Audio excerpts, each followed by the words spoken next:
كم في هذه التغطية المتواصلة لدوري أبطال أفريقيا لكرة القدم. قبل الدخول في التفاصيل أرحب بمحلي بي إن سبورتس. العادة نبدأ بالأكبر سنا.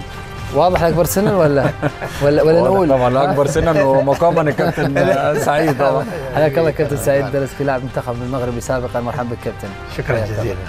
رحب أيضا بالكابتن وائل جمعة نجم الأهلي ومنتخب مصري وقائديهما سابقا. حياك الله يا كابتن. أهلا بك. أهلا وسهلا فيك.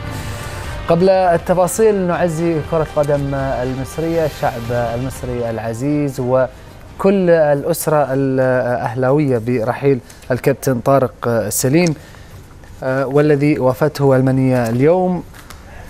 نسأل الله له المغفرة وتعزينا لكل محب لكرة قدم مصرية من الشعب المصري للشعب الأهلاوي كذلك برحيل واحد من رموز كرة القدم المصرية والأهلاوية. وهذه الصور تأتيكم ملعب المباراة حيث التذكير بهذه الخسارة لكرة القدم المصرية. لهذا الاسم كابتن دلالات وعبارة وتاريخ وأسهامات كبيرة في تاريخ كرة قدم مصرية والأهلي خصيصا. أكيد طبعا محمد البقاء لله طبعا في كابتن طارق، ربنا يرحمه ويغفر له رحمة عامة طبعا ويرزق أهله الصبر والسلوان ويصبر كل محب الأهلي على فراق كابتن طارق. واحد من الناس اللي أرصد دعائم مع الكابتن صالح، دعائم وأسس اللي النادي الأهلي عاش عليها فترة طويلة، فربنا يغفر له ويرحمه ويصبر أهله أجمعين. كابتن طارق الكابتن صالح على المستوى الإداري على المستوى الكروي على جميع النواحي قدم جزء كبير مما جعل الأهلي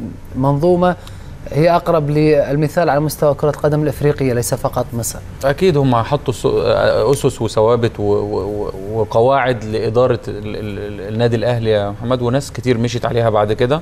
اللي شذ عن الموضوع ده واضح ومعروف وصريح للناس، ولكن كابتن طارق ليهم مواقف وكابتن صالح ليهم مواقف كتير جدا الناس بتحكي وتتحاكى بيها لغاية دلوقتي، فربنا يرحمهم ويصبر أهلهم على فراقهم.